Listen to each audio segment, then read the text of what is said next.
الرجيم بسم الله الرحمن الرحيم الحمد لله رب العالمين والصلاة والسلام على أشرف الأنبياء والمرسلين وعلى آله وصحبه أجمعين اللهم افتح علينا اللهم افتح علينا اللهم افتح علينا حكمتك وانشر علينا من خزائن رحمتك يا أرحم الراحمين اللهم نور قلوبنا بنور هدايتك كما نورت الأرض بنور شمسك أبدا أبدا برحمتك يا أرحم الراحمين سبحانك لا علم لنا إلا ما علمتنا إنك أنت العليم الحكيم اللهم إنا نسألك حبك يا الله وحب من يحبك والعمل الذي يبلغنا إلى حبك اللهم اجعل حبك أحب إلينا من أنفسنا ومن أهلنا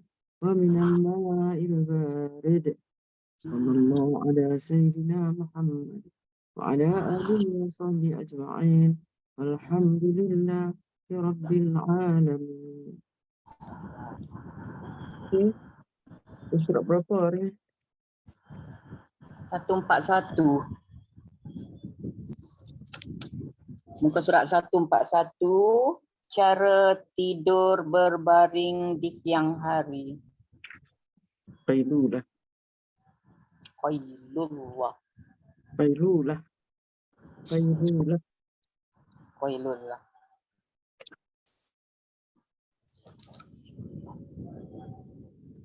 Okay, boleh mula.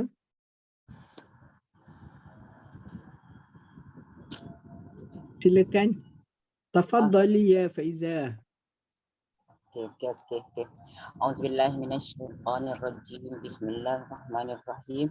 Allahumma shalli wa sallim wa barik ala Muhammad wa ala ali Muhammad. Okay, Assalamualaikum warahmatullahi wabarakatuh. Kita masuk tajuk baru hari ini, muka surat 141. Tajuk cara tidur berbaring di siang hari, qailullah. Okay. Saudara Abbad Abdullah bin Zaid radhiyallahu anhu meriwayatkan bahawa Mana dia?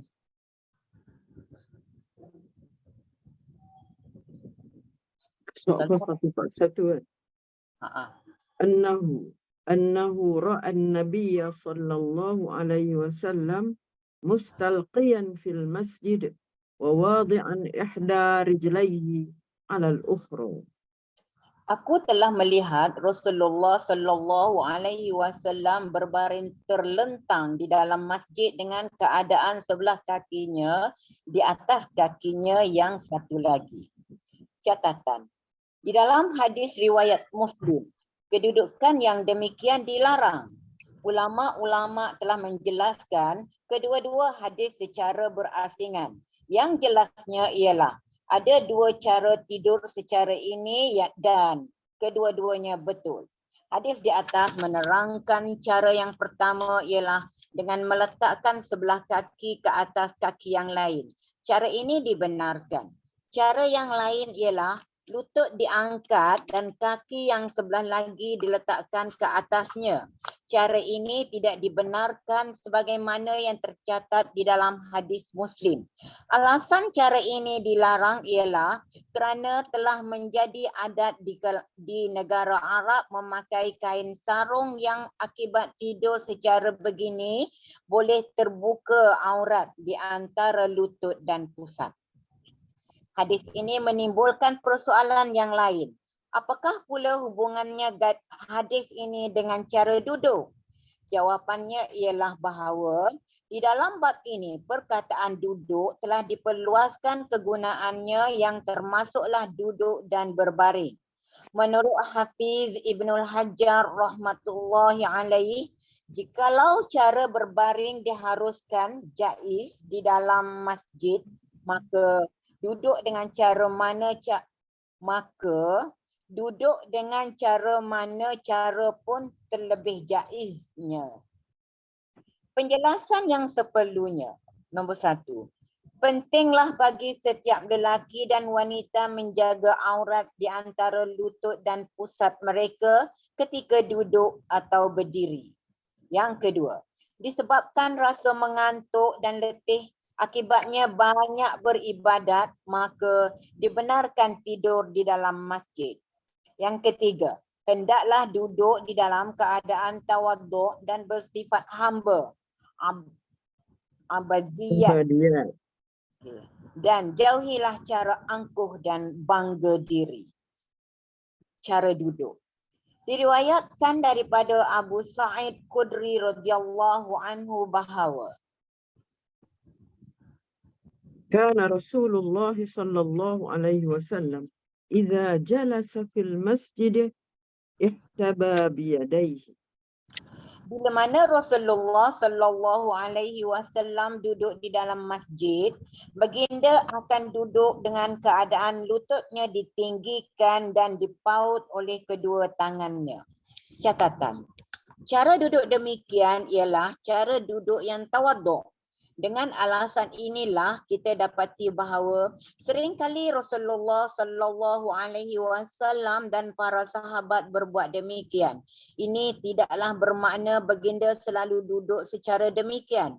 Dalam hal yang demikian, tidaklah ada pertelingkahan dengan hadis yang diriwayatkan di dalam Sunan Abu Dawud yang menegaskan bahawa Rasulullah sallallahu alaihi wasallam duduk demikian selepas fajar sehinggalah naik matahari di dalam masjid. Tuh. Duduk dengan keadaan lutut dinaikkan ini juga mendatangkan keselesaan. Diriwayatkan di dalam sebuah hadis bahawa duduk dengan keadaan punggung di atas lantai adalah merupakan dinding Arab kerana tidak ada dinding di padang pasir untuk bersandar. Maka duduk secara demikian seolahnya seperti duduk bersandar. Kadangkala lutut tersebut diikat dengan cadar ataupun sapu tangan tanpa berpaut lagi dengan tangan. Penjelasan yang seperlunya.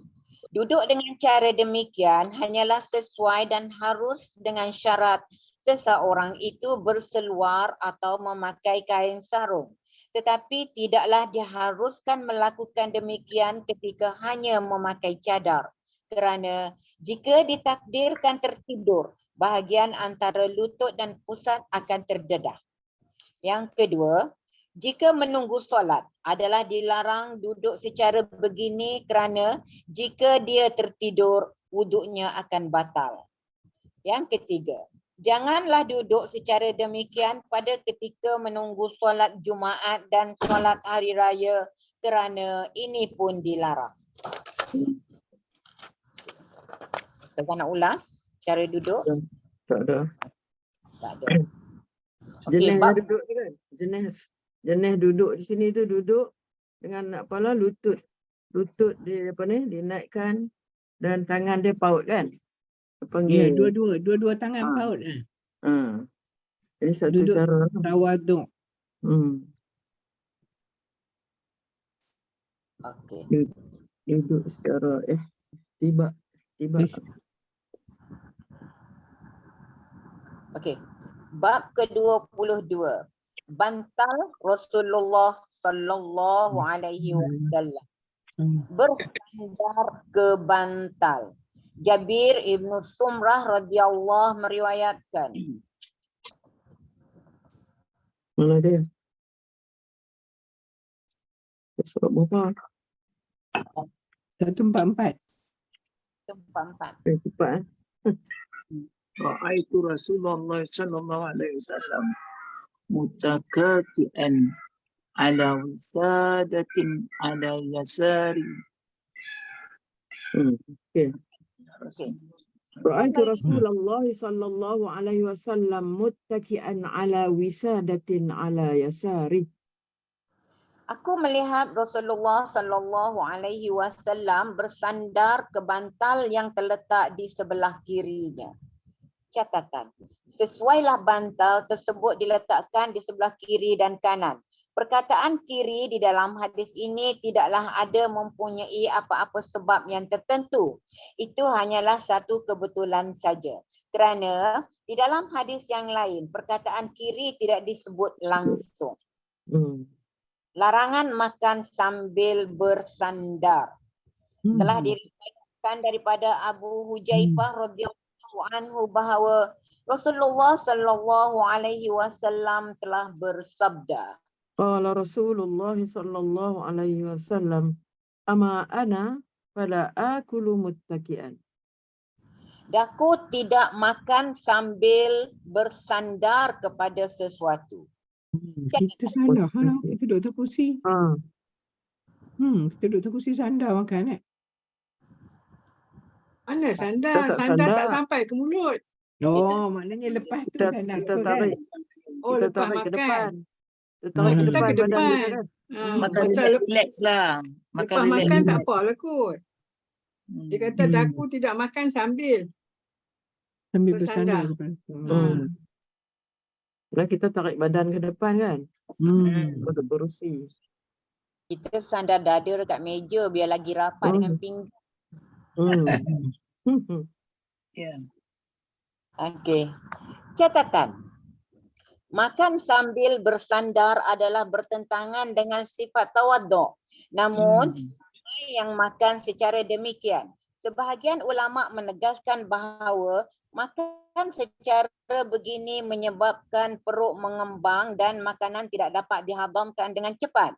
Rasulullah sallallahu alaihi wasallam menyifatkan kebiasaannya agar yang lain dapat menurutinya. Ada 4 cara bersandar. 1.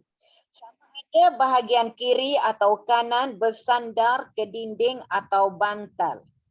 Yang kedua, tapak tangan hendaklah diletakkan di atas lantai. Yang ketiga, bolehlah juga duduk bertinggung atau menyangkung sambil bersandar ke bantal atau katil. Yang keempat, bolehlah juga menyandarkan belakang kepada bantal atau dinding. Semua 4 cara termasuklah adab yang tidak dibenarkan untuk makan sambil bersandar. Maksudnya duduk boleh, makan tak boleh. Ni biasalah ni anak-anak tengok-tengok TV. Relax-relax kat sofa. Mancing-mancing kan. Tapi dia kata semua 4 cara termasuklah adab yang tidak dibenarkan. Mana yang 4-4 tu tak boleh lah. Ya lah. Kalau Bukan kalau untuk makan. duduk saja tak apa. Duduk yang waktu lain, waktu makan je tak boleh buat yang 4 tu. Duduk Mana relax. tapak Oh, tangan tapi letak sampai atas makan bantal. tak boleh. Sebab Yang dia bersandar. orang Arab tu, orang Arab yang dia orang rehat apa isap apa benda tu? Shisha.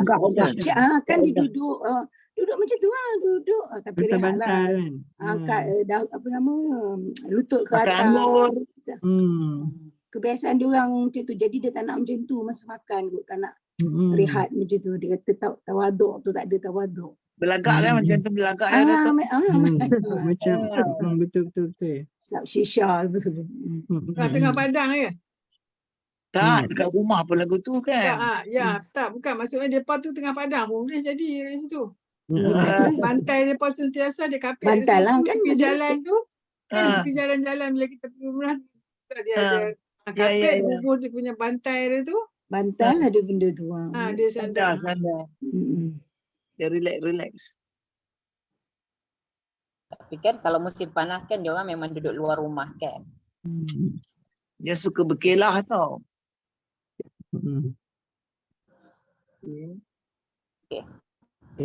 Penjelasan yang seperlunya. Maka sepatutnya lah keempat-empat cara bersandar ini dijauhkan ketika makan. Adab secara terperinci bolehlah dilihat dalam bab adab makan.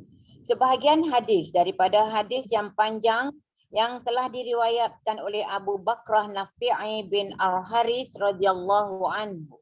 Qala Rasulullah sallallahu alaihi wasallam, ala uhaddithukum bi akbaril kaba'ir? Qalu bala ya Rasulullah. Qala al-isyraku billah wa uququl walidain. Qala wa jalasa Rasulullah sallallahu alaihi wasallam wa kana muttaki'an. Qala wa syahadatu zur aw qawlu zur. Qala fama zala Rasulullah sallallahu alaihi wasallam yaquluha hatta qulna laitahu sakata. sambil bersandar kepada sesuatu, Rasulullah sallallahu alaihi wasallam bersabda akan sesuatu. Tidakkah akan ku beritahu mengenai dosa-dosa yang berat? Para sahabat bertanya, mengapa tidak? Beritahulah kami. Lalu baginda bersabda, mensyarikatkan sesuatu dengan Allah di dalam zat dan sifatnya dan mendurhakai kedua ibu bapa. Kemudian baginda tidak bersandar lagi lalu bangun sambil bersabda, memberi saksi palsu dan bercakap dusta. Ayat-ayat ini baginda sebut berulang-ulang kali. Memperlihatkan kebimbangannya. Sahabat-sahabat berkata, baginda merasai sesuatu yang berat dengan mengulang-ulangi perkataan ini berkali-kali sehingga kami berharap baginda lebih baik diam. Apa yang dia nak cerita ni? Di sini dia nak cerita tentang tu je lah, tentang dia duduk apa ni, bersandar tu, muttaki'an tu. Apabila dia menyebut hadis ni, separuhnya awal tu dia kana muttaki'an. Dia sebut dua benda tu, iaitu syirik dengan Allah dan apa ni, derhaka kepada kedua ibu bapa. Masa tu dia sebut dua tu masa dia apa ni, bersandar. Kemudian hak baki tu dia bangun kan, dia bangun. Okey. Penjelasan yang seperlunya. 1. Daripada hadis, jelaslah bahawa tidaklah melanggar adab bersandar pada sesuatu tatkala berzikir, membaca Al-Quran, mengajar ilmu atau mengajar murid-murid. Hak mereka yang hadir di dalam majlis tidaklah diketepikan lantaran perbuatan bersandar demikian. Mawahib muka surat 79. Pengajar agama juga merupakan seorang insan biasa. Lebih-lebih lagi seorang yang sibuk dengan zikir dan kemudian mengajar sejak daripada selepas subuh lagi. Jadi, wajarlah dia bersandar ke bantal di dalam majlis jaiz. Orang yang bodoh dan jahil menganggapnya sebagai tidak bertamadun, iaitu tidak beradab. Tetapi mereka hendaklah ketahui bahawa perbuatan tersebut tidaklah bertentangan dengan adab kenabian. Janganlah mereka membandingkan budaya dan adat barat dengan adab kita. Bagaimana orang yang bangun jam 8 setiap pagi dapat memahaminya. Mereka sepatutnya lah mengetahui lebih mendalam tentang adab-adab kenabian dan menahan lidah-lidah mereka dari berkata-kata dengan sesuatu tanpa ilmu. Yang kedua, jaiz, iaitu harus bersandar pada sesuatu di dalam majlis. Umdatul Qari Syarah Bukhari jilid 2 muka surat 22, Qiyamani Syarah Bukhari jilid 2 muka surat 18, Fathul Bari Syarah Bukhari jilid 1 muka surat 159.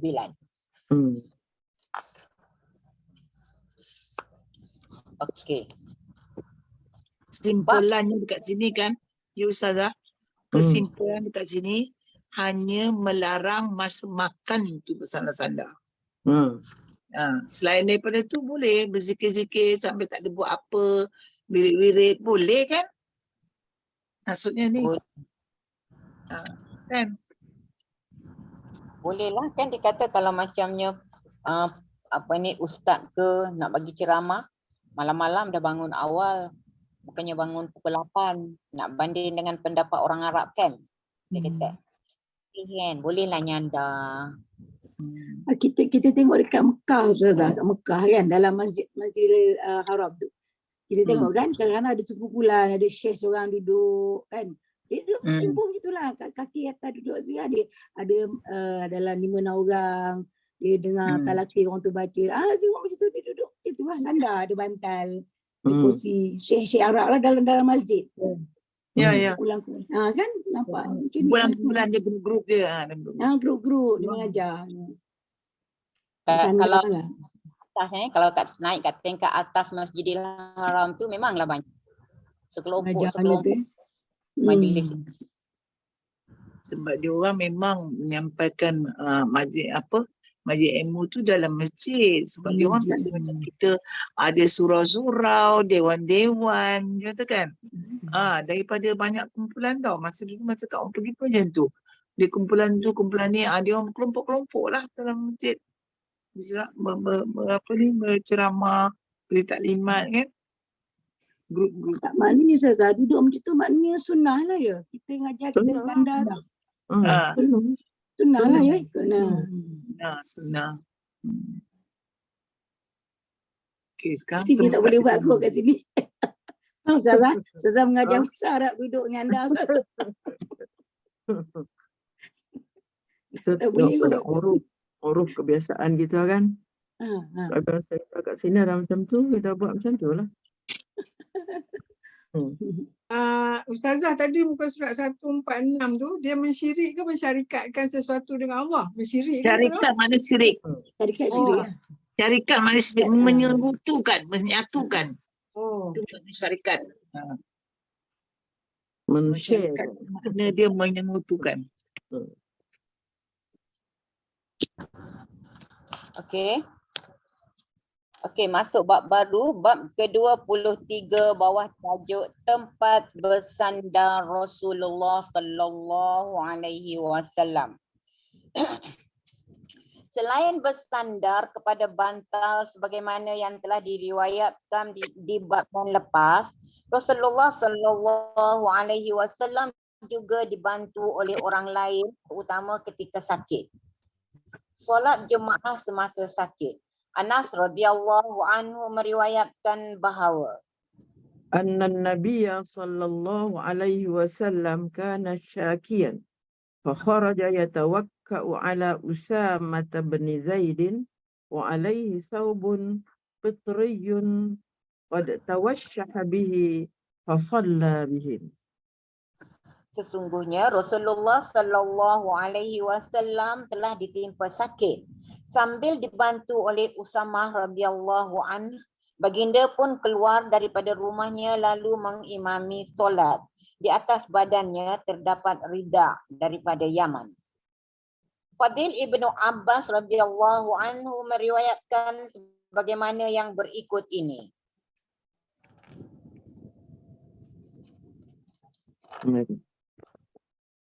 Dakhaltu ala Rasulillah sallallahu alaihi wasallam fi maradihi alladhi tuwfiya fihi wa ala ra'sihi 'isabatun safra. Fasallamtu alayhi faqala ya Fadl. Qultu labbaika ya Rasulullah. Qala ushdud bihadhihi al-'isabati ra'si.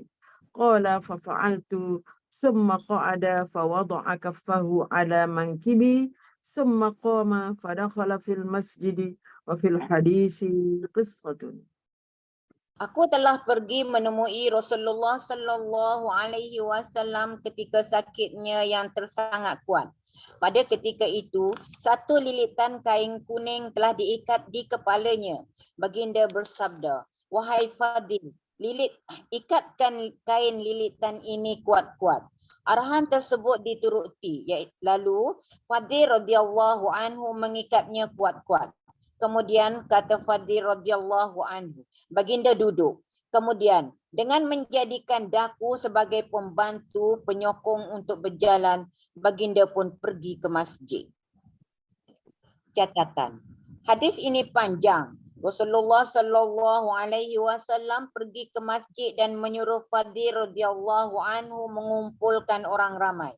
Beliau akur terhadap perintah tersebut dan setelah orang ramai berkumpul, lalu baginda sallallahu alaihi wasallam bersabda, "Masanya sudah hampir bahawa daku akan meninggalkan kamu semua. Jika sesiapa yang pernah daku tampar di pinggangnya, maka inilah pinggangku. Balasilah. Jikalau ada sesiapa yang telah kuhinakan kemuliaannya, hinakanlah daku semula. Jikalau sesiapa yang ada wangnya ke atasku, yakni jika daku ada berhutang dengan sesiapa, tuntutlah daripadaku. Janganlah ada sesiapa memikirkan bahawa daku akan murka dengan tuntutan yang sedemikian. Bukanlah sifatku untuk berniat jahat, dan demikian itu adalah jauh daripada sifat kemuliaan seorang Nabi berbuat begitu. Ketahuilah dengan sebenar-benarnya bahawa orang yang menuntut haknya untuk ditunaikan olehku adalah tersangat ku kasihi atau maafkan sahaja, dan biarkan daku pergi dengan gembira menemui Allah. Daku tidak berpuas hati dengan pengisytiharan ini. Akan ku ulangi lagi. Selepas solat zuhur, Rasulullah sallallahu alaihi wasallam mengumumkannya lagi dan bersabda, jika ada sesiapa yang mahu menunaikan hak, berilah hak tersebut tanpa memikirkan kehinaannya di dunia, kerana penghinaan dunia dan keaibannya terlalu sedikit jika dibandingkan dengan akhirat. Seorang sahabat telah bangun dan berkata, Tuan telah hutang sebanyak 3 dirham daripadaku. Rasulullah sallallahu alaihi wasallam membayarnya dan mengumumkan bahawa sesiapa mahukan baginda berdoa untuknya akan dilakukannya. 2 orang bangun menyatakan penyesalan mereka kerana menjadi munafik dan pendusta, serta bersumpah bahawa perbuatan maksiat ini tidak akan dilakukan lagi. Lalu meminta baginda berdoa untuk mereka. Kemudian baginda ke bilik Aisyah radhiyallahu anha, dan di situ juga pengumuman yang sama juga dibuat sebagaimana yang dibuat kepada orang-orang lelaki. Pengakuan sahabat-sahabat tentang kemunafikan mereka adalah dirasakan rasa takut kepada Allah yang begitu menebal di dalam diri mereka, sehingga merasakan tindakan-tindakan mereka yang demikian tidak penting lagi. Diriwayatkan di dalam sebuah hadis bahawa seorang sahabat mengakui tentang sifat pengejutnya, lalu meminta Rasulullah sallallahu alaihi wasallam mendoakannya. Baginda pun berdoa. Fadil radhiyallahu anhu meriwayatkan bahawa selepas doa Rasulullah sallallahu alaihi wasallam, kami dapat mengesan bahawa tiada seorang pun yang seberani daripada sahabat tersebut. Umar radhiyallahu anhu menyampaikan sesuatu perhimpunan. Lalu Rasulullah sallallahu alaihi wasallam bersabda, Umar adalah bersama-samaku dan daku bersama-sama Umar kemana sahaja dia pergi. Okay. Penjelasan yang seperlunya. Setiap orang mestilah berusaha untuk menunaikan pelbagai hak, sama ada besar atau yang kecil, agar dapat menyelamatkan dirinya daripada keaiban dan kehinaan di akhirat. Ustazah ada nak ulas tajuk ni? Tak ada. Tak ada. Okey, kita masuk tajuk baru. Bab ke-24. Tajuk cara makan Rasulullah sallallahu alaihi wasallam. Menjilat jari setelah selesai makan. Ka'ab ibnul Malik radhiyallahu anhu meriwayatkan bahawa Anna Nabiya sallallahu alaihi wasallam kana yal'aqu asabi'ahu thalasan. adalah Rasulullah sallallahu alaihi wasallam menjilat jari-jarinya sebanyak 3 kali selepas makan. Catatan, selepas makan adalah selepas makan adalah mustahab dipuji menjilat jari-jari sebelum membasuh tangan. Menurut sebahagian ulama, menjilat jari 3 kali sebagaimana yang tersebut di dalam hadis di atas adalah mustahab kerana jari-jari akan bersih sepenuhnya. Pendapat Mulla Ali Qori ialah bahawa maksudnya bukanlah menjilat jari-jari 3 kali, tetapi ialah menjilat 3 jari sebagaimana yang dinyatakan daripada hadis yang lain. Tetapi pendapat sebahagian ulama ialah menjilat jari 3 kali dan menjilat jari yang 3 okay.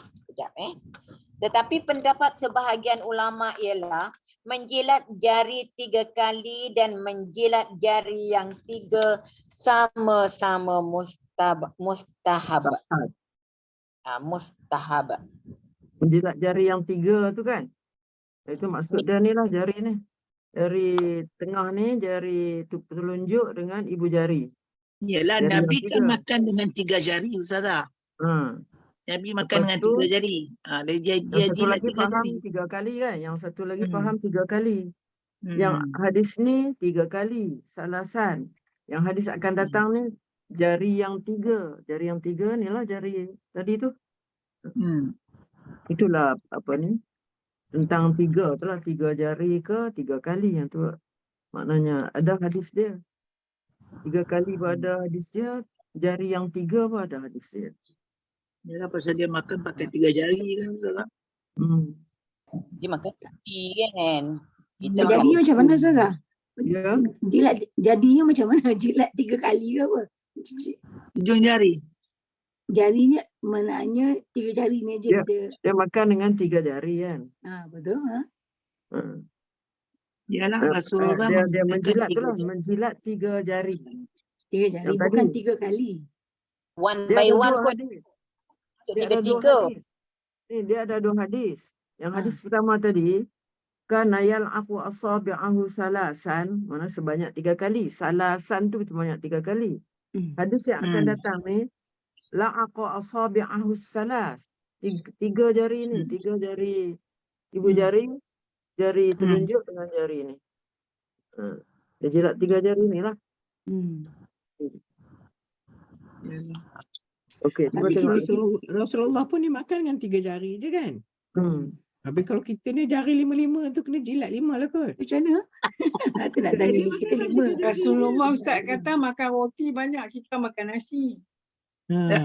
Kalau Dia 3 tak dapat ada. 3 jari waktu dia. Baca lah, dia akan jumpa lah sat lagi. Boleh macam mana? Baca. Untuk 5 jari baca. Ada lagi. Betul-betul, baca lagi. Makan menggunakan 3 jari. Okey, makan menggunakan 3 jari.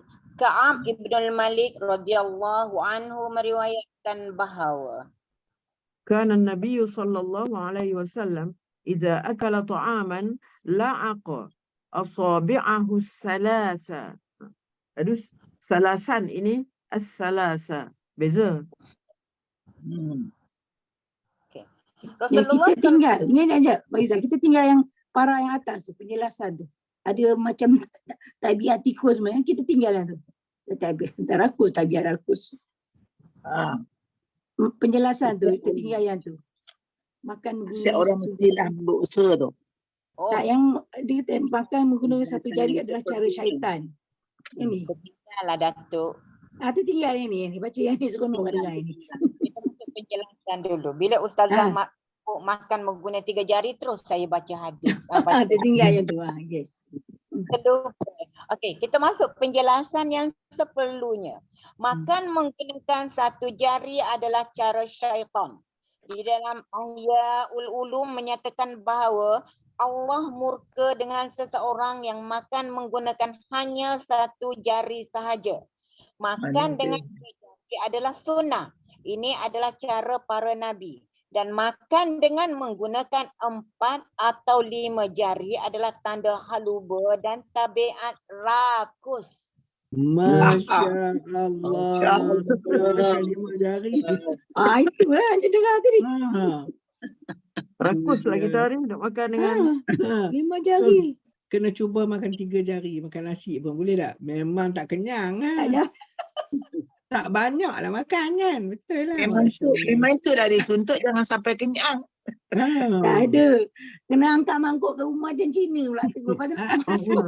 Dia tolak kan? Tolak walaupun cantik tolak. Ada Ustaz kata Rasulullah makan banyak roti, bukan nasi. Itulah. Ya, betul. Ya. tu maknanya kita jangan makan berat-berat. Bila kita makan berat memang kita kena gaul lah, kena apalah, kena guna 5 jari ni. Boleh lah kita kan. Betul. Lepas Ustazah, tengok bangsa ataupun agama ataupun ni yang guna jari makan, India dengan kita je kan. Yang lain sudu, chopstick sebagainya lah. India pun orang jilat habis. Jilat rambut ikut. Kalau Tapi India tapi jilat tapi juga. lima lah. India pun jilat juga kan. Kita tengok. Tapi jilatnya sampai ke sini. Dia ramai nasi dia tengok sebenarnya. Bukan ni je sampai ni dapat Dia ramas. macam tu. Dia ramah Sebab sampai dia keluar balik kot Sebab setengah-setengah makan jari. dia ramas tangan. Lain lah tapi guna jari lah nak cerita. Yang makan jari yang kita Melayu dengan ni lah cara makan India. Allah bagi 5 jari pun nak pakai. Ada pakai kot benda lain lah kot. Yelah. Lepas tu yang satu jari tu macam kita makan apa? Macam kita makan dodoi yang belum kental tu kan. Mana tak boleh lah duk jilat gitu, jilat. Tak boleh lah maknanya. Kenapa kat budak-budak sekarang ni? Aduh. Cicah dengan satu jari ya, Fat. Betul tak boleh. Kalau pakai sudu? Sudu gapu lain lah. Tak ada. Tak dapat sunnah lah. Ada. Barat. Sebab kat jari ada enzim kan? Ada enzim. Itu sebab dia membantu pengazaman makanan. Betul. So apabila dijilat, kita akan menambah jumlah enzim itu ke dalam perut bagi melancarkan lagi proses pengadaman makanan. Agaknya tu lah kita banyak makan sudu sekarang ni kot no. Sakit perut tak ada enzim. Apa yang ayah saya ajar, sebab sebenarnya ayah saya lama dekat Mekah. 17 tahun. Lepas tu dia kata dia bergaul dengan masyarakat orang Arab kan. Kan dia orang kan kalau kita tengok dia makan nasi kan macam halubo kan. Nasi jatuh semua kan. Jalahab. Kalau selepas makan, kalau kita yang makan nasi pakai 5 jari, dia kata memang kita jilat jari. Bermula dengan jari kelingking, jilat satu sambil jilat sambil baca kaf ha ya Ain sad. Ya ke? Orang Arab lah buat tu. Orang Arab sebab dia lama 17 tahun duduk kat Arab, dia sangkut perang dunia tak boleh balik kat Mekah, tak perang. Asia Tenggara tak boleh balik. Itu baru dia kahwin dengan mak saya, baru wujud saya. Alhamdulillah. Di sana dia kahwin tak? Di sana tak kahwin? Mana tahu kita ada saudara orang Arab sana. Duduk sana adalah Minah Arab, nama Zahra gila-gilakan dia. Dia kata tak nak Malaysia, tak nak duduk Arab. Dia nak balik nak berdakwah Malaysia. Alhamdulillah. Tapi orang Arab sebenarnya sepupu-sepupu Ana lah, dia pun tak pernah makan nasi dengan tangan. Dia pun makan nasi dengan sudu. Satu sudu je. Sepupu-sepupu Ana yang duduk sana, dia pun semua. Kalau mai rumah kita pun dia makan satu sudu je. Tak pakai dengan garpu. Dia pakai satu sudu, dia macam tu je makan. Kita pergi rumah mereka pun, dia pakai sudu je macam tu. Dia tak makan dengan tangan, nasi. Itu dah Modern lah kot. British Modern lah kot. British tak dah tahu. ajak tu. Modern lah.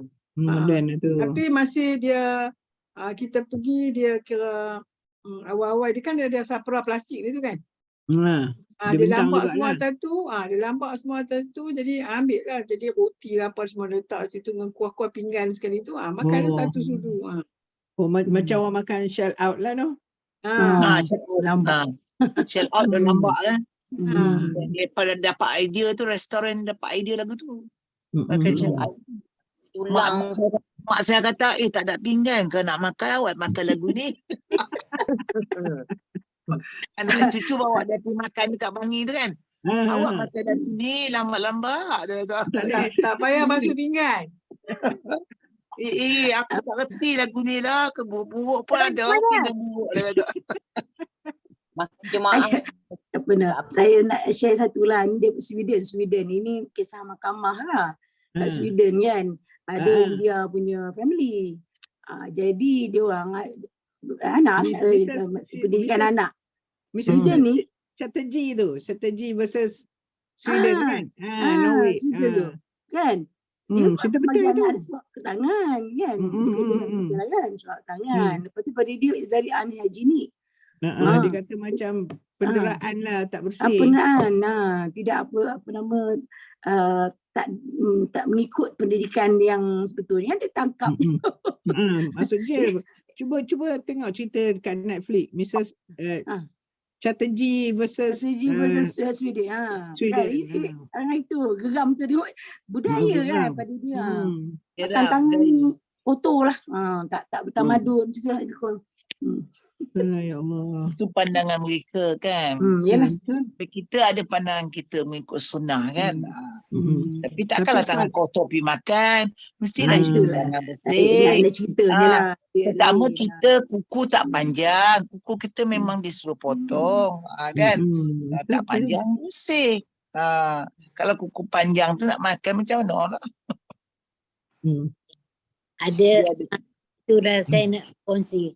Jilat jari tadi.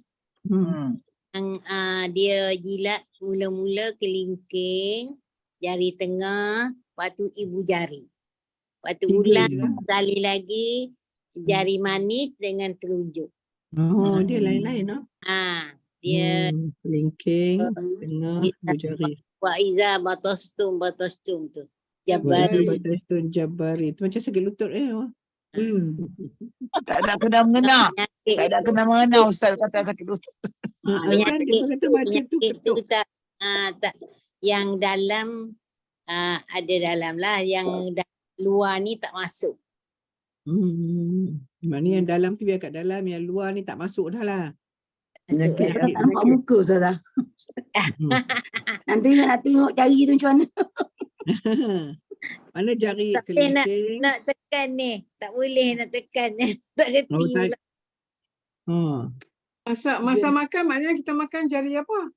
2 kali round lah ni. 5 jari. Yang kita 5 jari tu lah kot. Sebab dia tak adalah sebut 3 jari. Tapi dia kata kelingking, jari tengah, ibu jari. Ibu jari. Selang satu. Tu ulang semula tu jari manis telunjuk. Dengan telunjuk. Kan? Ya. Kebetulan. Clear, very clear. Faiza cakap tadi shortcut pun semua zap sekali.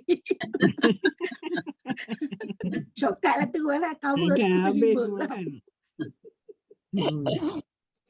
Sebab guna jari yang senang sekali jalan. Tapi bila saya tanya kenapa baca kaf haya ain sad tu, dia kata dia tak tahu nak jawab lah, sebab ayat tu sendiri pun ada makna tersendiri yang tak ada orang tahu kan. Haya ain sad. Lepas tu Datuk Ismail Kamus buat lawak, dia kata lepas hisap jari tu tak mau bagi rambut uban sapu kat kepala. Dia buat lawak lah. Maksud dia kata lah macam tu tak apa. Kami rasa dia buat lawak lah kot, takkan ikut kan. Lagi uban ada tu. Lipas mai pula. Okey lah. Lepas ni kita nak jadi pemerhati siapa makan lah tengok. Bila ada ramai-ramai tak kira lagi dah makan. Betul. Alhamdulillah. Nanti kita makan boleh buat. Cara jilat tak abang cara jilat. Cara jilat tak bang. Tu yang tak set Ustazah abang tu, Ustazah saja. Ada. Tak, sama ada masuk Cara masuk jari juga ada. Ada jilat yang masuk dalam ke ada gigi kan. ke?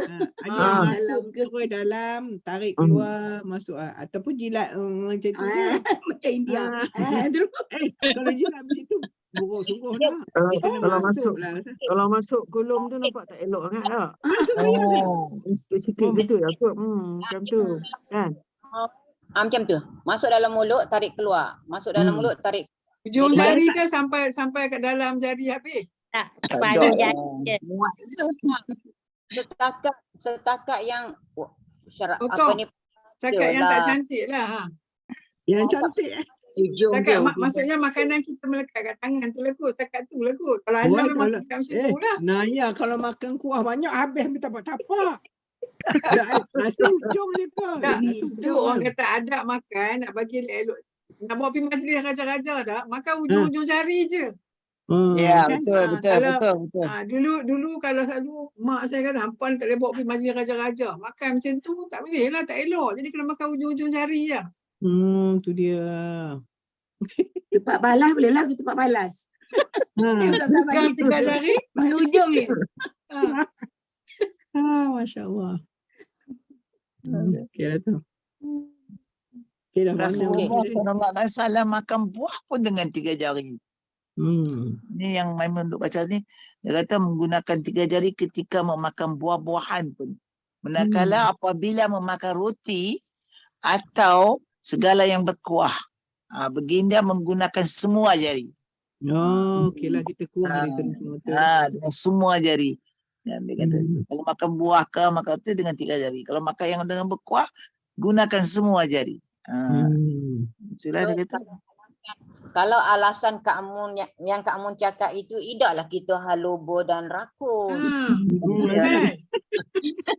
Ayah, dia ada bilang ni hikmah mengapa Rasulullah SAW menjilat jarinya selepas makan ialah sebenarnya pada tangan itu ada enzim, untuk membantu.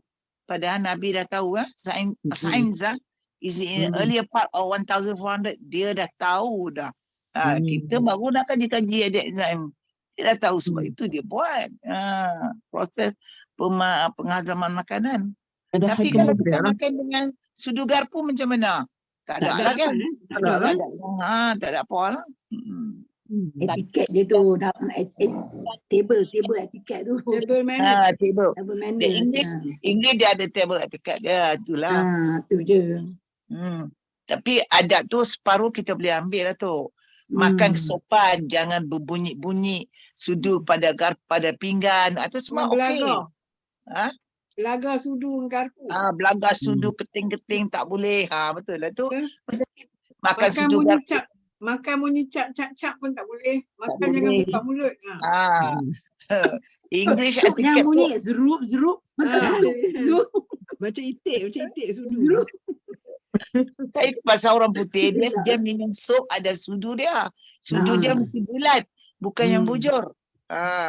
And then dia punya pinggan pun kalau sup bowl dia kongkom. Dia bukan bowl tau. It's not a bowl, you know. Dia macam Dia cawan. soup plate. The soup plate. Ada It's not a bowl. punggung. Pinggan ada Kalau bowl punggung. tu banyak. Soup plate is minimal. Kak Mon dulu belajar juga tu dengan Datin Fatimah Uri tu. Etiket tu. Datin Fatimah Uri tu tentera memang. Dia ada etiket. Okey, teruskan. Seronok juga tahu benda-benda ni. Okey. Ustazah, kita masuk balik hadis tadi ya. Sorry Ustazah. Terikut-ikut dengan cakap Ustazah tadi. 3 jari. Gunakan 3 jari. Ka'ab ibnul Malik radhiyallahu anhu meriwayatkan bahawa كان النبي صلى الله عليه وسلم إذا أكل طعاما لعق أصابعه الثلاثة. Okey. Catatan.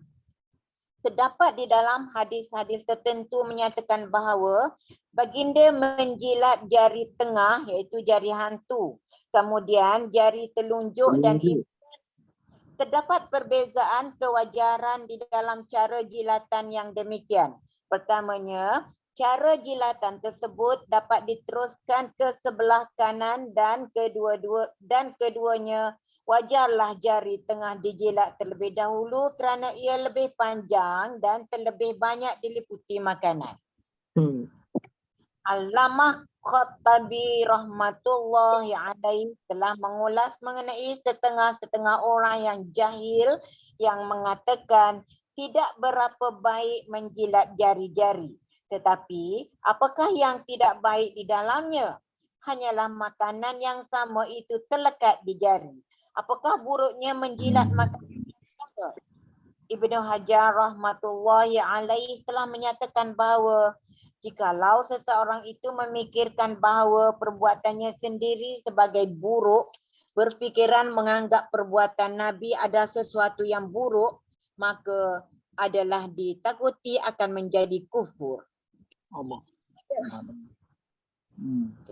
Pada keadaan sebenarnya, besar peranan seseorang itu di dalam perkara-perkara begini. Tatkala Maulana Zakaria pergi ke Hijaz Setengah sahabat di Hijaz yang tidak pernah ke India bertanya kepada beliau mengenai sejenis buah yang tumbuh di India dikenali sebagai buah mangga yang dimakan. Kemudian dikeluarkan beberapa kali sehingga air jus mangga tersebut habis dihisap. Mereka bertanyakan soalan ini dengan perasaan loya dan jijik seolah-olah akan muntah keluar. Tetapi tidak seorang pun orang India yang merasa jijik dan muntah. Malahan akan menghisapnya dengan penuh selera. Samalah juga firni, sejenis puding yang diperbuat daripada beras giling dan susu, di mana sudu tersebut dimasukkan ke dalam mulut. Kemudian sudu yang sama dicecahkan kembali ke makanan berkali-kali. Banyaklah contoh yang demikian. Apabila seseorang telah biasa bertabiat makan begini, dia tidak akan merasa jijik sedikit pun. Rasa jijik itu orang fikiran adalah semata-mata kerana kita telah meninggalkan sunnah menjilat jari itu. Oleh itu, janganlah kita meninggalkan amalan sunnah ini. Okey. Dia makan tak potong buah mangga. Dia potong, dia buang kulit, dia makan terus itu kot. Tak hanya puluk ni kot. Nah, Hisap puluk. Sedap Puluk. kan? Tu sedap mani-mani dalam tu. Dia hisap puluk ni tu. Dia punya tengah apa biji tu. Biji tu yang ada sabut sekali tu. Orang utara kata Sabut-sabut. puluk. Puluk. Apa Kak Wiza panggil apa? Puluk. Puluk. Jangan nak hisap. Mempulur. PULUR kot. Tak bahasa Malaysia mempulur. Pulur. Pulur. Oh, kita Pulur, orang pulur. utara kata puluk. Tapi yang pasal bab yang ni kan dia kata sudu ni kan, tapi kita pun kadang-kadang kalau dulu Ana pun tak suka macam tu. Kalau makan, setengah orang kan ambil sudu dia juga, dia ambil kuah lain-lain kan. Tak boleh kan? Kita satu mangkuk tu ada sudu sendirilah. Itu kalau kita makan mangkuk kita tak apalah kan, dia ulang. Apalah. Tapi kalau orang dulu, Ana pun tak pernah pergi kenduri satu ada kat Kuala Kedah pun. Tak pernah pergi kenduri kalau orang belah sana lah. Dia makan kenduri, pinggan dia bagilah. Tapi cawan satu je. Sungguh. Allah. Kawan saya pergi cawan satu dan gulai-gulai dia tak ada sudu. Pakat duk ramu dengan tangan. Lah pun macam tu juga. Tapi kalau daging tu dia pun duk tarik sikit-sikit seorang. Maknanya itu dia pun kata wah. Saya pun pernah agak makan tu kan. Macam makan dalam dulang lah tu. Macam tu lah. Tapi itulah kau kena hak yang tak gelojoh okeylah. Hak yang gelojoh tu nasi kat tangan pun masuk dalam makan gulai tu balik. Kan. Macam aku orang Jawa lah, duk makan nasi ambeng lah tu lah. 4 orang tangan semua duk kerabui dalam tu. Tapi dah bagi siap-siap Kak Mon. Dah juga. Dah. Yang bagi tu kalau nak bawa balik. Potong 4, draw 4 ada, you ambil 1 portion, kita dah siapkan, bungkuskan kertas dengan daun pisang. Bungkus bawa balik. Nak bawa isteri. Tapi kalau nak makan situ memang gaul ke situ makan sama-sama. Dan tengok cara-cara mereka duduk pun lagu tu. Lutut angkat atas. Sebelah satu lutut kan, satu lutut. Kalau semua orang buka, kalau semua orang bersila buka paha tak muat. Dekat dulang kita kecil. orang memang lagu tu. Memang makan sama-sama. Rapat sikit. Dia cuit sikit lagu tu. Memang pun. Masa Agak COVID tak boleh. COVID tak boleh. daripada kecil kita makan macam tu, kau tak gemuk macam ni sekarang kot noh. Angkat perut, dia tutup ikan. Kena ajar anak cucu lah. Mana tu Om tak buat macam tu dia kata. Wah, itulah dia question you balik. Okay. Penjelasan yang seperlunya. Kerana makanan itu adalah nikmat daripada Allah, maka apa sahaja sisa-sisa makanan yang terlekat di jari hendaklah dihargai. Rasulullah sallallahu alaihi wasallam makan dengan menggunakan 3 jari. Tetapi dibenarkan juga kita menggunakan 5 jari mengikut keperluan untuk makan. Jelasnya apabila 3 jari digunakan, kecillah jemputan makanan itu. Mulla Al-Bukhari rahmatullahi alaih menulis bahawa Makan menggunakan kelima-lima jari adalah sebagai tanda orang yang rakus. Jikalau jemput makanan itu besar, ditakuti ia tersekat ke kerongkong. Jika ia daripada kerongkong, akan mendatangkan rasa kurang selesa kepada perut. Walau bagaimanapun, jika makanan tersebut daripada jenis yang lembut dan nipis, maka dibenarkan menggunakan semua 5 jari. Makan dengan menggunakan jari tengah, telunjuk dan ibu jari adalah mustahab. Ya, ada apa-apa perbincangan? Mustahab tu apa Ustazah? Okey. Adalah, Kita masuk. adalah baik lah. Ustazah dah terkeluar. Harus. Mustahab Harus. Harus. boleh. Harus. Okay. Makan berpangku menyangkut. Mustahab tu macam sangat digalakkan kan, mustahab. Kalau Mustahab. harus tadi jaiz tu harus. Jaiz. Ini maknanya sangat malah kita cubalah makan 3 jari. Okey. Makan berpangku dan duduk menyangkung. Diriwayatkan daripada Anas radhiyallahu anhu sebagaimana yang berikut ini. Utia Rasulullah sallallahu alaihi wasallam bitamrin fara'aituhu ya'kulu wa huwa muq'in minal ju'. Telah dibawakan buah-buah tamar ke hadapan Rasulullah sallallahu alaihi wasallam dan baginda sedang memakannya. Lantaran kelaparan yang teramat sangat, baginda tidak dapat duduk dengan sendiri dan terpaksa dipangku dengan sesuatu ataupun duduk menyangkung. Catatan, yakni baginda bersandar kepada dinding atau sesuatu. Bersandar ketika makan adalah dilarang menurut hadis, tetapi kerana ada sesuatu alasan kelemahan, maka tidaklah bermakna hadis ini bertentangan dengan hadis yang melarang bersandar ataupun seseorang itu cuba menjadikannya sebagai sesuatu yang mustahab makan bersandar tanpa alasan. Bersandar bersebab dibolehkan. Macam orang sakit lah kot. Ada orang sakit ke hospital, duduk atas katil, dia wind the apa katil tu kan. Bagi Bagi dia naik. sandar. Dia kena bersandar, betul. Kan yang seperlunya. 1. Jikalau syariat Islam dikaji secara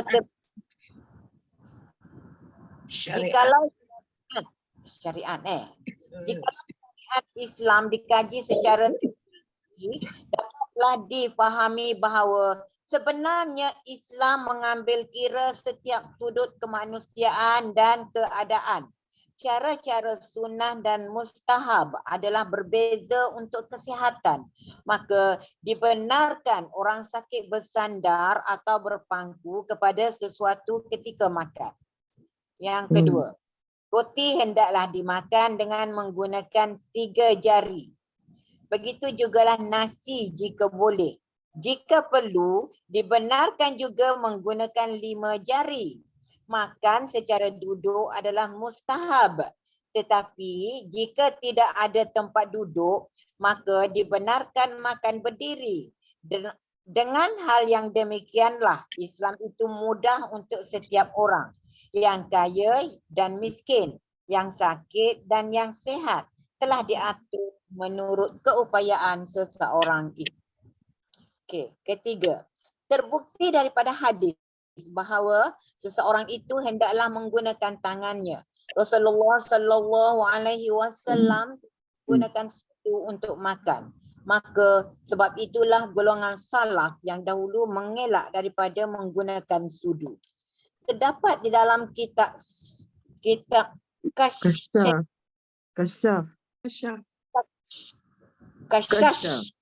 Wah, susahnya.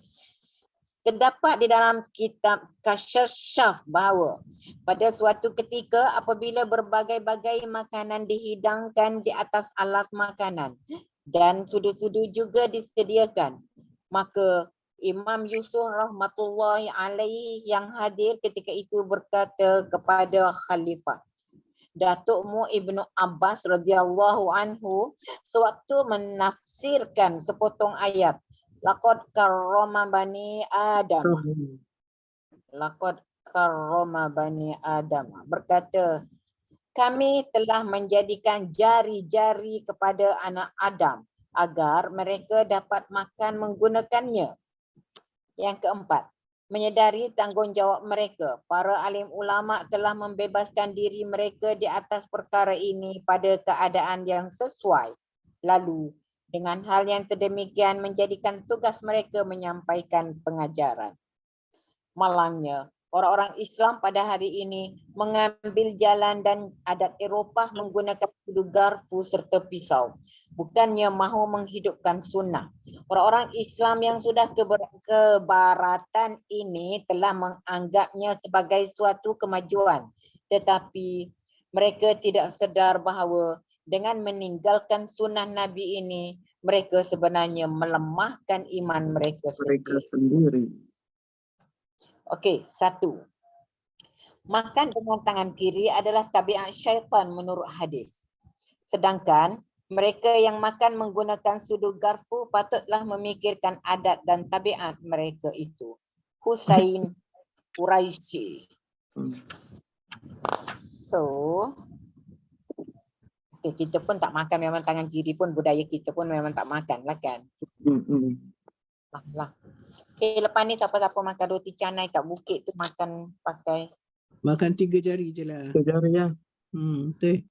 Kalau boleh nasi pun digalakkan 3 jari tu. Bolehlah cuba. Tak, maksud Kak Mun tadi bila pakai garpu, besok kan kita akan gunakan garpu belah kiri. Sudu belah kanan. So bila dia cucuk daging, dia makan, dia kiri Dia masuk. guna tangan kiri. Tak betul. Rugilah, rugi. Tak dapat. Jadi kita tukar, tak apa, boleh tukar kanan. Boleh tukar kanan. Lagi pakai sudu belah kiri pula, sat lagi tersuap belah kiri pula. Tak apa, tukarlah. Boleh apa mereka nak kata. Anak suka makan sudu masa pergi kenduri supaya tak payah jilat jari. Masuk tangan. Tak payah masuk tangan. Tak payah jilat tangan. Pakai sudu. Tak payah jilat jari. Tidak nak kena jilat jari. Bukanlah maksudnya kadang-kadang orang nampak tak cantik kan. Dia tak faham. Depa lain kali kita boleh hamak. Kalau siapa yang kata nampak buruk tu boleh jadi kufur tak dia kata tadi kan? Tak boleh mencela kan? Tak apa. Macam ni. Jadi besok pergi kenduri kan kita cari geng. Jadi siapa tak tegur siapa makannya. Kita cari geng. Boleh. Masa kenduri tu cincin besar-besar, gelang besar-besar nak makan. Aduhai nak angkat tu. Cincin lagi nak masuk. Dia jilat tangan ni. Dia tak tengok cincin, dia tengok jam ni Datuk. Dia tak tengok makan dia. Dia tak tengok hang tengok jilat jari, dia tengok gelang hang cincin hang. Allahuakbar. Macam-macam. Subhanallah. Oh, jangan sangka buruk tak baik ah. Tak baik lah. Kena makan kalau boleh lah, cubalah kan. Ujung-ujung usia.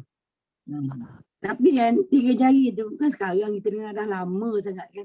Dulu orang cakap orang tu kata makan 3 jari tapi tak dia inilah because kita punya education macam tu kan. Makan ikut cara barat dah lama bukan sekarang pun dah tahu dah. Tapi kita agung-agungkan sangat kan cara barat ni. Kita punya cuba satu kali kenduri kita tak suruh sudu no. Minta pula. Minta pula Eh, sudu ada. Dekat ni, dekat pintu masuk saya nak tulis kat situ. Makan cara sunnah. No sudu garpu. Bulan 12 dia tempat boleh buat dah.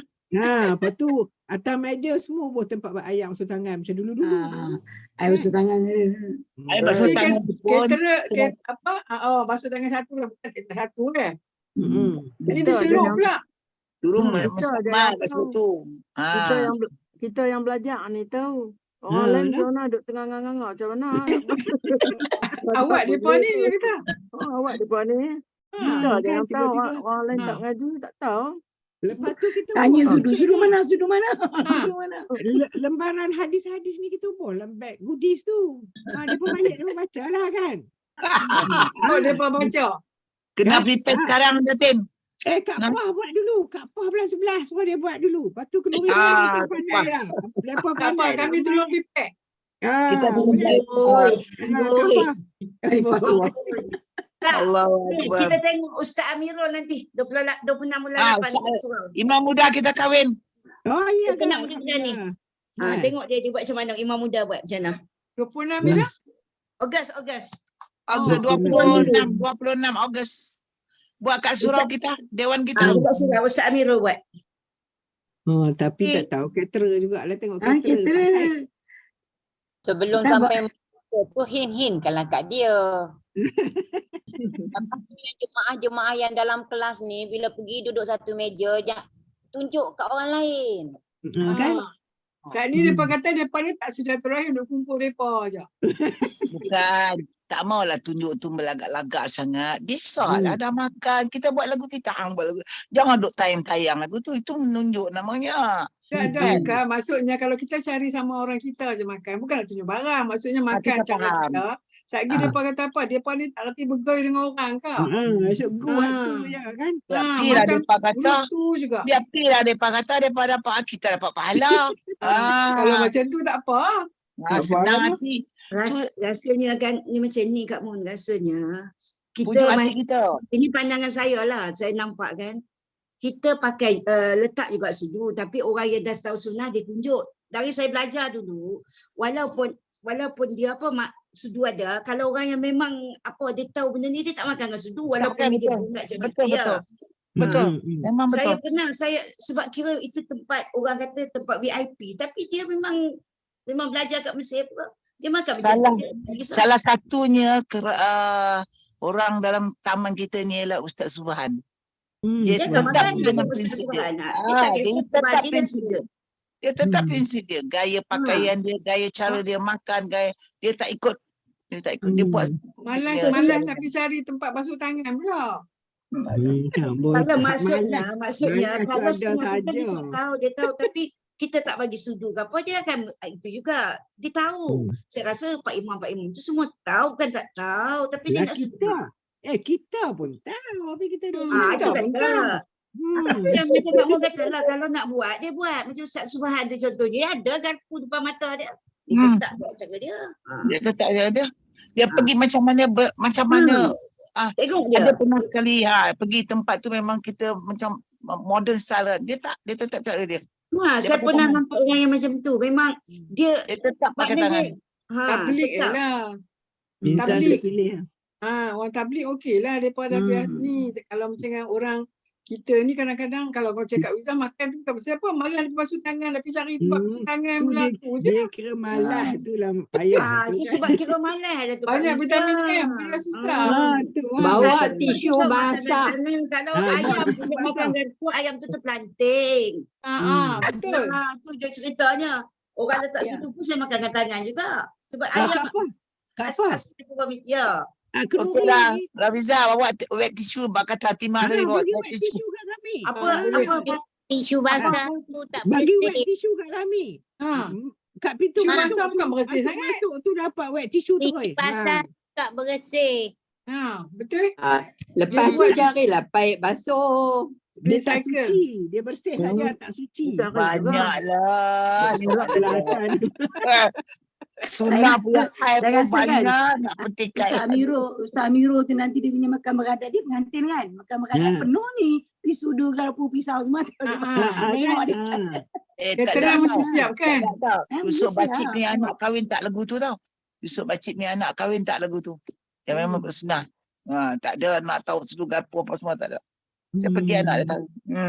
2 anak dia kahwin dekat masjid dulu buat. Sekali buat dekat surau kita kan. Dia lebih kepada Islamic way lah. Dr. Rahela. Dr. Rahela. Lepas tu satu lagi lauk banyak sangat. Kita sepatutnya satu berayak, satu tak ada yang kering kan. 3 jenis ya. Sepanjang meja panjang tu lauk berjenis. Yang cuba buat kan kira Itu nak mudah. 5 jari. Itu yang 5 jari. Banyak. Sabarlah. Ustazah senyum ya. Okey, teruskan balik. Panjang 5 cerita. jari. Banyak sangat. Okey, jom kita masuk tajuk baru. Bab ke-75. Roti Rasulullah sallallahu alaihi wasallam. Apakah jenis roti dan berapa banyakkah yang dimakan oleh baginda? Rasulullah sallallahu alaihi wasallam dan ahli keluarganya tidak makan kenyang. Aisyah radhiyallahu anha meriwayatkan bahawa Syabi'a alu tu kena baca alu. Alu salah. Fa'il kepada syabi'a. Alu. Syabi'a alu Muhammadin. Tukar-tukar. Mudhafun ilaih. Ma syabi'a alu Muhammadin sallallahu alaihi wasallam min khubzis sya'iri. Min khubzis sya'iri yaumaini. Bukan sya'iri bagi satu je. Mutatabi'aini hatta qubida Rasulullah sallallahu alaihi wasallam. Sehingga Betul lah. Ada alif lam, ada tanwin sekali. Mana boleh no? Dia salah satu je. Tak boleh ya. Ma syabi'a alu Muhammadin sallallahu alaihi wasallam min khubzis sya'iri yaumaini mutatabi'aini hatta qubida Rasulullah sallallahu alaihi wasallam. Okey. Sehinggalah ke waktu kewafatan Rasulullah sallallahu alaihi wasallam, ahli keluarganya, rumahnya tidak makan kenyang walaupun roti yang diperbuat daripada bali 2 hari berturut-turut. Catatan, yakni walaupun mereka dapat mengenyangkan perut mereka dengan tamar, namun tidak pernah terjadi sehinggalah kewafatannya bahawa mereka memperolehi bekalan yang cukup walaupun sekadar roti bali 2 hari berturut-turut untuk memenuhi perut mereka. Tetapi berbangkit soalan di sini bahawa pernah Rasulullah sallallahu alaihi wasallam memberi perbelanjaan kepada isteri-isteri baginda dibuktikan melalui hadis-hadis, maka kelihatan pertentangan dengan hadis yang dinyatakan di atas. Ulama-ulama telah menjelaskan pertentangan 2 hadis yang berbeza ini di dalam berbagai cara. Salah satu daripadanya ialah melalui perkataan ahli, iaitu ahli rumah. Di dalam hadis ini merupakan tambahan yang dimaksudkan terhadap diri Rasulullah sallallahu alaihi wasallam itu sendiri, biarpun setahun. Namun bagi dirinya untuk bekalan selama 1 hari pun tidak ada bukti. Penerangan yang lain ialah Rasulullah sallallahu alaihi wasallam menyalurkan perbelanjaannya kepada isteri-isteri baginda. Namun disebabkan isteri-isteri baginda inginkan ganjaran pahala, lalu membelanjakan kesemuanya sebagai sedekah dan perkara-perkara kebajikan. Pendapat persendirian Maulana Zakaria ialah mungkin juga perbelanjaan setahun itu dibuat begini. Tamar untuk 2 hari dan 1 hari kelaparan. Dan tidak mustahil juga bekalan-bekalan tersebut hanyalah tamar semata-mata. Kerana di dalam hadis ini hanya menyebut roti dan tamar. Di dalam hadis ini hanya menyebut roti dan tidak memasukkan tamar.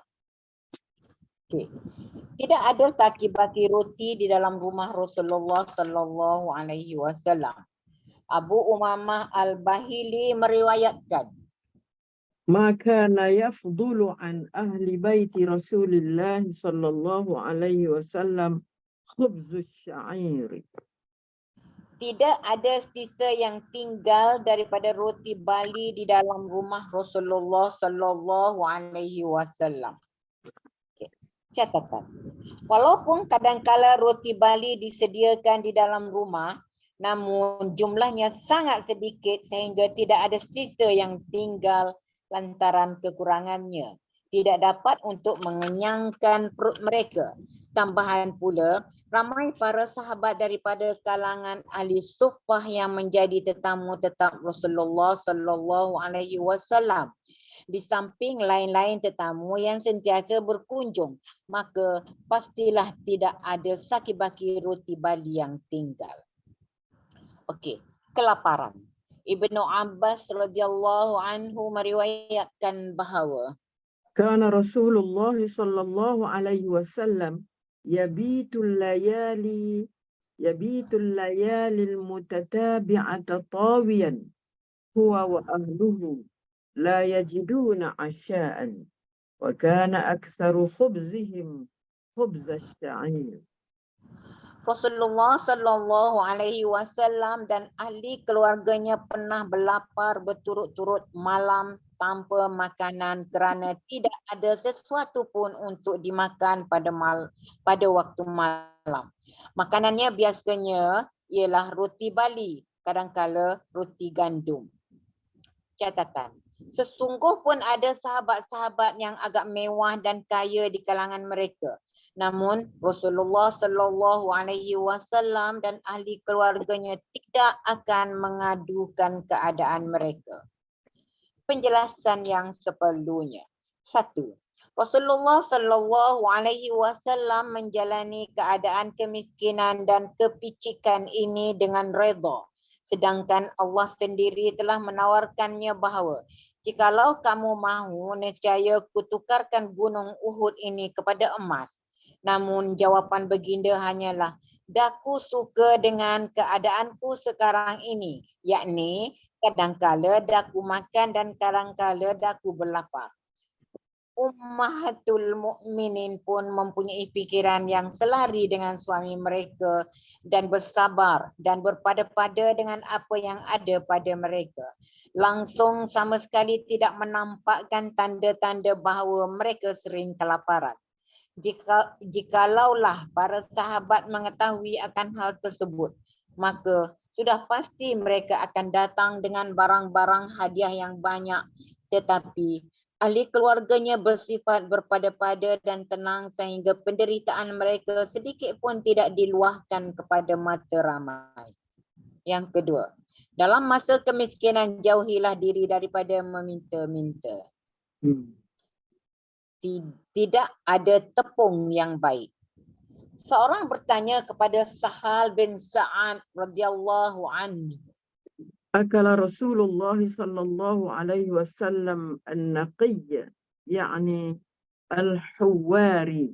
Faqala Sahl, ma ra'a Rasulullah sallallahu alaihi wasallam an-naqiyya hatta laqiya Allah azza wa jalla. Faqila lahu, hal kanat lakum manakhilu على عهد رسول الله صلى الله عليه وسلم؟ قال ما كانت لنا مناخل. قيل كيف كنتم تصنعون بالشعير؟ قال كنا ننفخه فيطير منه ما طار ثم نعجنه. Pernahkah Rasulullah sallallahu alaihi wasallam makan roti yang diperbuat daripada gandum yang telah dikisar halus berwarna putih? Beliau menjawab, tepung yang sebaik itu mungkin tidak pernah didapatinya sehinggalah ke akhir hayat baginda. Kemudian penanya bertanya, adakah tuan-tuan pada masa itu mempunyai pengayat tepung? Tidak ada, jawabnya. Bagaimana tuan-tuan membakar roti bali tersebut? Orang tersebut bertanya. Dijawab oleh Sahal radhiyallahu anhu, kami akan meniup tepung bali tersebut supaya bahagian kulit tebal dan jerami-jerami akan terbang. Bahagian tepung yang tinggal akan diuli. Catatan. Allahus Samad. Allahus Samad. Pada hari ini dianggap sukar untuk makan roti yang tidak diayak. Padahal roti yang diperbuat daripada tepung yang tidak diayak mudah untuk dihadam jika dibandingkan dengan roti yang dikisar halus. Lantaran kemewahan, adat yang membazir ini telah merata kepada ramai keluarga. Sebahagian ulama telah menyatakan bahawa Bid'ah yang mula-mula sekali menyerang Islam ialah penggunaan pengayak. Walau bagaimanapun, ia hanya dikira bid'ah jika bertentangan dengan sunnah. Ini hanyalah dikatakan bid'ah jika perbuatan itu suatu yang baharu. Jika tidak, maka tidaklah berbangkit pasal pembolehan penggunaannya. Penjelasan yang seperlunya. 1. Hakim, pengamal perubatan Yunani dan doktor menasihatkan agar kita mengelakkan diri daripada memakan roti tepung yang dikisar halus. Maidah. Yang kedua, kebiasaan memakan roti yang disapukan dengan minyak sapi atau minyak yang diamalkan di Gujarat juga mendatangkan kemudaratan. Yang ketiga, mengayak tepung dengan pengayak dibenarkan. Yang keempat, kaedah sunnah ialah menggunakan tepung yang tidak diayak. Yang kelima, bid'ah bermakna adat baharu kerana pengayak tidak digunakan pada masa Rasulullah sallallahu alaihi wasallam. Yang keenam, makan capati lembut sejenis roti lepir dan nipis yang diperbuat daripada tepung atta dibenarkan.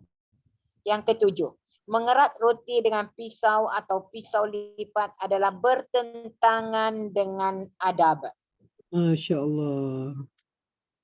Siapa dengan pisau? Kan mana tak potong boleh. dia. Mana kita Erat dengan pisau. cubit-cubit. Ya Allah. Halus sekali, no? Mana Keratnya yang tangan halus? lah. Yang Keratnya tangan. tepung yang kisar tu memang kalau ikutkan sebab bila dia terlampau halus, dia akan menyerap lebih banyak minyak. Ya, betul. Seperti kek. Kek kan kita ayak dulu kan. Sebab itulah dia mudarat. Kita makan butter, pukul pula dengan butter, dia serat habis lah. Sebab tu kita kena makan mana tepung yang ada kasar, ada halus kan, yang ditumbuk lah mana kasar, jadi tak ada minyak kan. Ayak tu dia jadi ringan, Ayak jadi ringan, lepas tu dia halus, dia serap. Betul lah, ya Allah. Yang whole grain meal tu kan, whole grain. Whole grain tu lah mana, sudah Itu lah. yang dia suruh. That mean kenyang lah, makan sikit dah kenyang sebab grain ya. Kasar. Dia kasar. Serat dia ada. Sebaik Itu saya capati digunakan. pemakanan sunnah kan dekat surau yang berwarna hijau tu dekat section 4 tu, surau apa? Masjid Al-Kausar. Al-Kausar. Masa tu seminar makanan sunnah, dia kata kalau kita makan gandum yang dikisar halus macam roti sekarang ni memang tak elok. Sebabnya dia kata kalau yang dulu-dulu yang tak diayatkan dia banyak serat. Kalau banyak serat intil. Serat. Tepung beras, tepung pulut, tepung gandum. Semasa dia tak jadi cair lagi tu macam mana keadaan dia? Melekit-lekit. Macam tu dalam badan.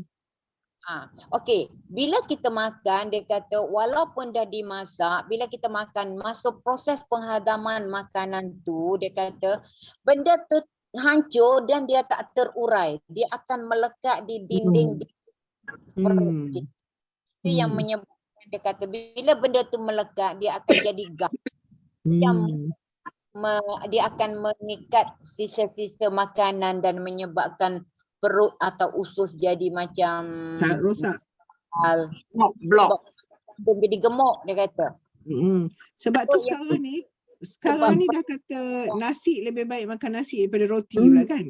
Saintis pun dah kata lebih baik makan nasi daripada roti. Ya, tu kajian kata nasi lemak is good for breakfast. Tu dia kan, Masya Allah, lain pula dia sekarang konten asal tu ada sambal dalam bikin, ada kacang, ada timun, that is a good content. Agaknya Ustazah dulu memang tak ada obes kot ya. Tak ada lah. Sahabat-sahabat Nabi tu tak ada gemuk-gemuk perut muncik, tak ada kot ya. Under nutrition ada lah kot, under nutrition. Mereka tak cukup makan. Mereka tak cukup makan, ikat perut dengan batu nak bagi. Itulah tak ada. Dan ni tak payah buka tali pinggang lagi nak makan. Mana tak lebar perut. Ambil nafas. Dah lepas makan bersandar lagi. Anda pun ambil nafas. Jauh dari sunnah. Jauh sangat dari sunnah. Patutlah Lemah iman. Banyak Kalau nak buat perkara. cucuk tak ada tepung, tak buat tepung macam mana? Tak Tak jadi. patutnya kurang cucuk lah patutnya. Ah, Sepatutnya dia kata bukan tak boleh makan, kurangkan cucuk tu. pisang dah termasak, nak buat cok kodok. Kan? Tunggu, saya pun kalau pisang Cucuk mesti nak lah buat pakai kodok kan. tepung.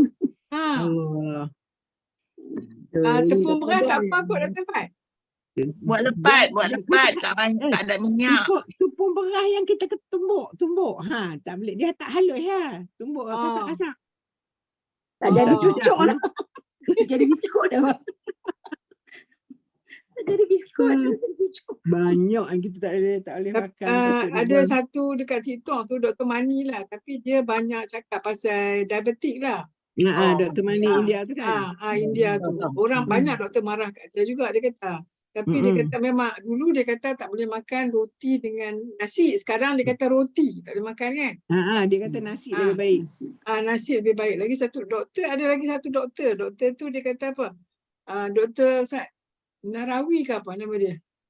Ni Narawi, alah ya Allah, dia kata tepung jangan makan. Dia kata nasi boleh makan, tapi nasi yang ada macam nasi lemak, nasi kosong, nasi putih memang tak elok. Nasi yang ada macam nasi lemak, nasi kerabu, itu okey. Sebab dia kata gluten dia dah kurang. Baik, nasi minyak, nasi biryani okey. Okey lah. Tapi kalau dulu, Sedap kalau tu. dulu dia kata, kalau kita pergi, anda biasa pergi kursus kesihatan dah. Dr. Dia kata nasi minyak, Dr. nasi Norman minyak. Narawi. Norman. Norman Narawi. Dia kata, saya sakit GERD ni kan. Dia kata sebab saya banyak makan gandum, tepung gandum. Memanglah cong udang tu memang favourite. Kan memang dia kata itu cuba kurangkan tepung. Roti pun kurang. Dan saya cubalah ni makan nasi je. Alhamdulillah lah, sungguh lah. Makan nasi, makan satu mangkuk kecil, jangan makan satu mangkuk besar. Dia mangkuk kecil tapi 3 kali tambah. Bukit nasi. Jangan bukit nasi. Syukur. Apa yang berlaku pada diri saya kan. Dulu kan saya memang gastrik memang teruk sampai melepek tau. Kena 2 minggu tau. Jadi sampai di hospital Ampang Puteri buat endoskopi semua. Doktor tu nasihatkan saya apa? Jangan ambil semua produk asal gandum dan jangan ambil gula putih. Sampai sekarang saya tinggal terus atau tidak, tapi sebab daya saya tak makan. Mi saya tak ambil. Saya tak ambil. Kalau saya ambil mihun sebab mihun dia ada beras. Gula putih saya tak ambil. Kalau saya nak manis saya tak ambil. Madu pula nak madu yang dulu bela sendiri madu. Sekarang ni sejak orang buat belakang dia fogging kan, madu saya mati. Lepas saya mati. Madu mati. Bagus kat madu mati. Madu mati okey. Tahu sarang madu keluluk tau. Memang tak boleh madu. Tapi bila buat rumah belakang tu kan, habis dia fogging setiap minggu, habis mati. Belakang tu nak buat apa? Yang tanah lapang tu? Buat rumah lah kot. Tanah lot dah jual dah. Banglo lah tu. Tanah banglo. Lagi satu Datin Fat, Dr. Mani tu kata jangan makan oat. Oat tak bagus. Oat tak bagus. Oat tak bagus. Oat bukan oat yang ada perasa tu tak bagus. Oat yang betul-betul pure oat tu tapi kita masak. Itu tak apa. Yang oat yang kita beli cereal tu semua segera. Hak tu mengarut. Oat segera. Yang apa budak-budak dok makan tu yang bubur apa tu yang macam susu lah tu semua buah yang bagus. semua. Betul. Kesian budak-budak tu kan cucu-cucu kita. Cereal tu dari awal kan. Lebih baik buat rebus nasi no. Kamu beli yang kilo punya, yang kosong punya, tawar ya. Untuk tawar. Tapi manis juga Kak Mon. Tak ada yang apa tu yang apa tu dipanggil apa tu? Kilo dia tak ada gula, without sugar. Buah air panas je. Buah air panas. Tidak, water pun tidak sugar. Tak ada sugar. Itu kena rebus menjadi macam nasi. Tak ada, cari tempoyak juga, masak. Tempoyak. Lepas tu susu pun dia kata tak bagus. Semua tak Orang makan susu dia kata budak-budak kecil, orang tua tak payah, semua tipu dia kata. Dia kata aniline tu semua. Dia kata Allah. aniline tu kalsium tak ada serap dia mak macam ni. Dia tak serap dah. Itulah dia kata doktor. kalsium yang serap daripada ikan tu. Makan ikan yang fresh. Jengkit betul doktor mak kena marah tau. Doktor mana betul. tu orang marah, orang ban dia. Betul. Rosak Kena tanya bisnes, Dr. rosak. Mala. Dr. Mala pun banyak bagi fact. Apa kan Dr. Mala? Sekarang ni semua nak makan pun susah macam-macam, ada halangan. Kita back to basic lah, back to basic. Pergi tanam sawah kan, ambil beras tu. Jenuh. Nak keluar rumah pun takut. Jenuh. Keluar rumah pun takut. Allahumma makanlah pada-pada. Doa tawakal lah mana yang kita nak makan. Biskut yang crackers tu. penting halal. Biskut yang apa tu? Hapsing semua tu kan? Hapsing star semua tu kan? Apa tu? Biskut tu kan sebenarnya tak bagus lah. Arwah mak tu saya suka sangat biskut tu. Crackers tu, crackers apa panggil tu? Alah, Pimpang. Jacob semua tu kan? Makan dengan butter dengan ni kan. Sebenarnya itu tak bagus sebenarnya. Lepas tu lah bila doktor kaji-kaji masa arwah mak tu saya tu dia kata memang dia daripada muda. Tu dia kata dia dapat kanser usus. Tak tahulah sebab kan. Tapi doktor kata jangan makanlah biskut-biskut tu. Dia bagi nampak Jacob tu nampak macam high class lah sikit kan. Tu dia lah. At least Jacob tahu kalau Jacob hapsing tu semua manis sikit. Tak kata Anas suka makan yang tu, sahur makan tu je. Jacob ni daripada fine tepung. Very fine tepung. Maknanya tepung yang fine ni tak bagus. Makan sahur kurma sebiji cukup lah atau 3? Back to basic kurma agak lah. Tapi kena tengok kurma juga. Ada kurma yang banyak sugar kan? Dia buat apa kata? Buat Macam halwa. Ada juga kurma.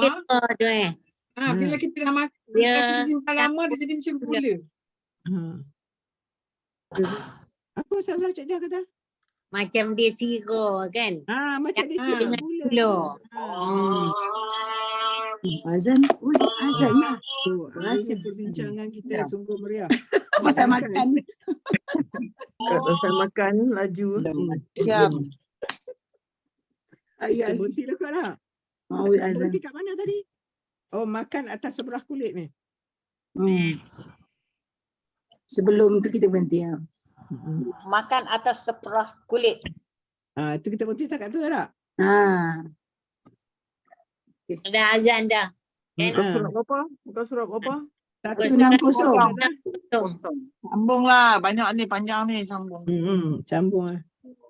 Sambung. Dah azan pun dah. Surah pun dah nak. Bagus lah. Jangan seronok ni. Bagus. Seronok. Tiba lah ya Datuk. Boleh makan nasi lemak tu alhamdulillah. Dapat ilmu baru lah. Ilmu. Lagi satu bagus untuk pemikiran kita. Fikir. Tapi iklan kan komersial macam oatmeal keluar no. Anilin tu, susu anilin tu. Susu anilin. Susu mengarutnya Allah Akbar. Oh, yang sebal tu kan. Kalau susu yang apa ni, yang apa untuk kencing manis lah, untuk apa ni sakit badan tu, yang dia ni dalam macam mana? Kan harga dia mahal jugalah kan. Mahal. Sudah cikgu makan tu heavy sure. Ensure tu kan. Betul. Tapi sukatan dia Ustazah tak banyak Ustazah. Macam wajib on makan tak. Satu scoop tu saja. Tak ada lah macam nak penuh satu mak apa tak ada. Dia memang ada sukat kecil ya saya ada dah. Kecil memang. Bila makan dia bagi tenaga bagi tenaga. Protein. Content semua. Dia protein. Dia betul lah. Replace lah. You tak boleh makan biasa. Kena makan susu lah. Sekarang ni saja. Doktor kata. Ambil susu apa makcik? Susu tak payah makcik. Tulang dah keras dah. Dah lama dah. Ambil Betul. omega untuk jantung. Kita tak perlu lagi ambil Endlin, dia kata. Sebab kalau dia ambil Endlin, you kena minum air banyak tau. Lepas tu dia banyak gula Buah dalam pinggang air kita tu. dah berat pula. Tak boleh. And then you angkat kalsium, cannot, dia kata. Itu dia punya pandangan lah kan. Betul. Kita tengok kena teman-tara ni. Allah. Buah-buahan pun lah ni pun takut nak makan, Datuk. Ustazah. Tengok injection sana, injection sini. Ya, Aduh. Buat sekarang jab, semua jab. Kalau you tengok Thailand, how the process of the cultivation, dia orang tengok lah, ya Allah, takutlah tengok. Takut China. Industry, kan. the fruit industry, fruit industry, you know, it become an industry. So how? Keluaran mesti ada certain amount. So nak cepatkan dia berbuah, nak cepatkan dia besar, nak cepatkan dia besar, semua jab. It's a chemical. Nak bagi Yelah, cantik lah. Macam ayam lah, dia suntik hormon untuk 60 hari dah boleh sembelih. 60 hari dah boleh sembelih. Telur pun lagu tu. Dia tipu ayam tu suruh tidur. Tipu ayam tu usian kan. Ya Allah.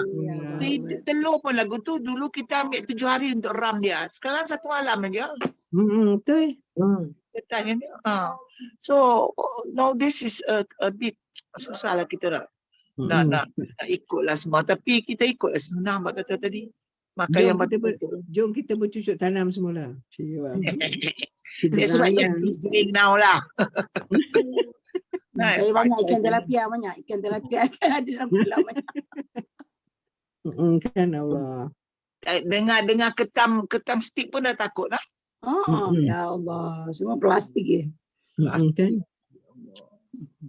Tapi saya tak makan tu. Dari dulu pun tak makan. Tak gemar. Dia pun buat color-color cantik bagi orang nak pergi kan. Sekarang pun makanan tak boleh nak cakap lah. Bisa nak tengok lah. Okay, coloring is also one part of it lah. Coloring makanan kan.